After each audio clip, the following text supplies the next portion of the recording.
Okay, welcome back. So we've already looked at importing images and organizing them. And so now we're going to actually get into the actual editing of these images. And so we're going to actually have to do this in three different parts. One for black and white and print, one for color and print, and then one for the web, right? Because they're all sort of separate processes. So starting off with black and white. Alright, so I'm going to be using sort of some images from an old photography project I was working on. Alright, and so I have it open in Bridge, and if you want to open an image to edit it in Photoshop, all you have to do is select that image. I want this one, where they're smiling, and double click on it. So I'm going to go ahead and do that. Is it opening? There we go. So let's bring it into Photoshop. And first it might have this embedded profile mismatch dialog. You can just check the top one, use embedded profile. We're actually going to change it in a second, but press OK. Okay, so first thing you want to do is change this to black and white. So we want to go up to Image, Mode, and then Grayscale, right? That means black and white. So Grayscale, it's going to tell us, do you want to get rid of the color? And yes, we do. So discard. Okay, so now it's in black and white.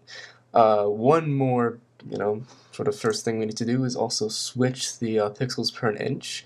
So we go to Image, Image Size, and then we have this dialog box. Now normally, this resample image box, that'll be checked. You do not want that. So uncheck it first, and then go to the resolution, and go for 200.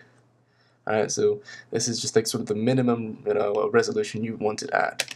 So we can press OK. Alright, so now we have our image. Usually it'll be in this mode actually. So actually one of the first things you can do is if you go over here and you go to photography, or you can actually select that up here and window workspace photography.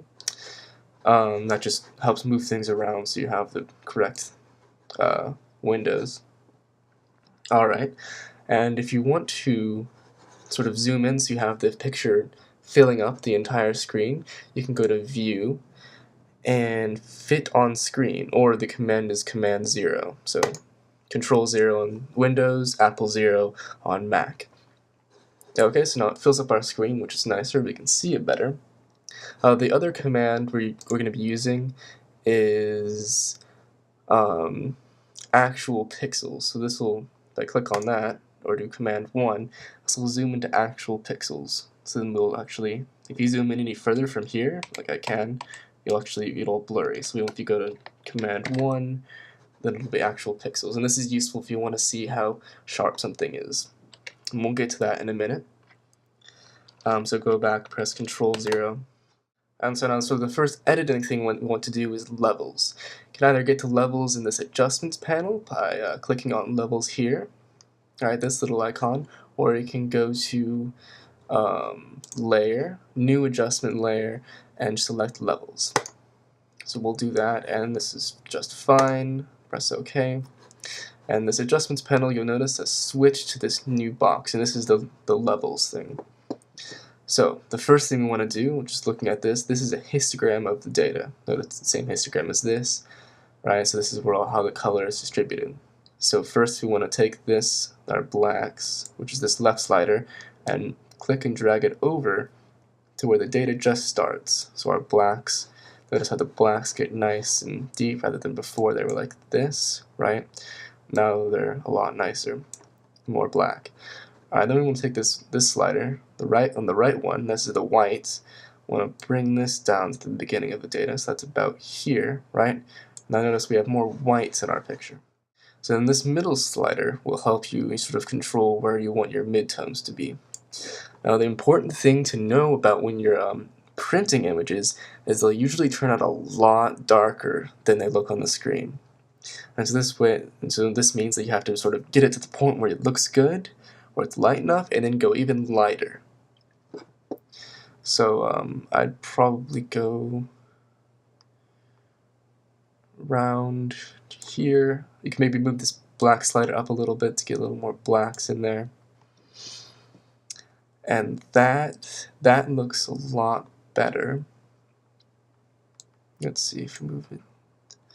That's better. If you go over to this info panel right here, I'll give you this info, and under this K, that'll give you how much sort of black ink you go over, and you move your cursor around, that's where it is. So if you notice, we want to make sure this, like, the face is very clear, and we can see it's not too dark. And so K equals 2830, that's good. So you should sort of measure it on the cheek and the highlight on the cheek, and it should be something light like that. Okay. So this image is pretty good. It's almost finished. One thing we can do additionally is we can add another adjustment layer, and add a curves layer. So if we go to layer, new adjustment layer, curves, press OK. This curves adjustment layer doesn't do anything at first, but sometimes what we want to do is we want to go up here into this curves menu thing and go to linear contrast. And this will give it just a little bit of contrast, help make the darks darker and the whites lighter, and that'll help it just look better when it's printed. You know, it won't be so dull looking. Okay, that's the one I'd stick with. I wouldn't try a medium or strong contrast. That makes it too strong and a little too dramatic. Okay, and then the last thing is you want to sharpen this. So first I'm gonna go ahead and go to the actual pixels. So view, actual pixels, and if you hold down the space bar, alright, you get this hand thing. This lets you drag it around. Right, so if I do that, I can get up to her face, which is the thing we're concerned about. Remember, we're not concerned about how the background looks, we're concerned about how the subject looks. Okay, so then we want to go into the layers panel and then click on the background layer. Okay, once we have that selected, we can go under filter and sharpen and then unsharpen mask. Okay. Alright, and so I actually have the settings already here, but what you want is you want the amount to be at 300%. This is a lot, but I'll be able to tell you why we do this in a second. And then in radius, we want it between 0 and 1. 0.5 looks like it's good for this one, and then threshold should be 0.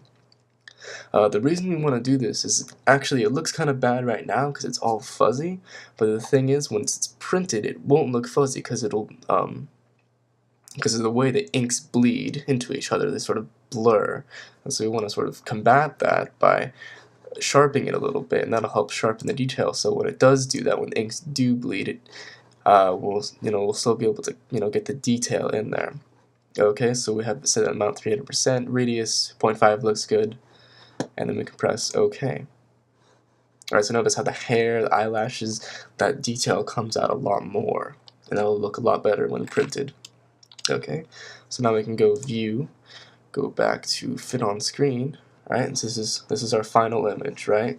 So notice if we go back to this layers panel, this little eye icon right here, it toggles whether they're visible. So we turn off the curves, that's what it looks like, and if we turn off the levels, and that's what the original image looks like. And we add the levels, add the curves, right? That's sort of the improvement, right? So it's a lot lighter, it'll print a lot better. Okay, so now the last part is just to save the image. So first, go to File, Save. First, you just want to have just save a Photoshop file, where the format is Photoshop, and just save that. So this way you can always go back and edit the levels of the curves if it doesn't seem right. So we'll go ahead and save that. Okay, then maximize compatibility, you can go ahead and say OK.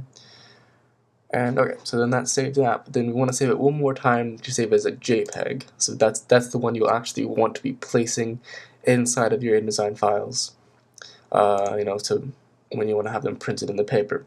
Alright, so we're going to go save as, and the format, we're going to choose JPEG, right, not JPEG 2000, not anything else, JPEG.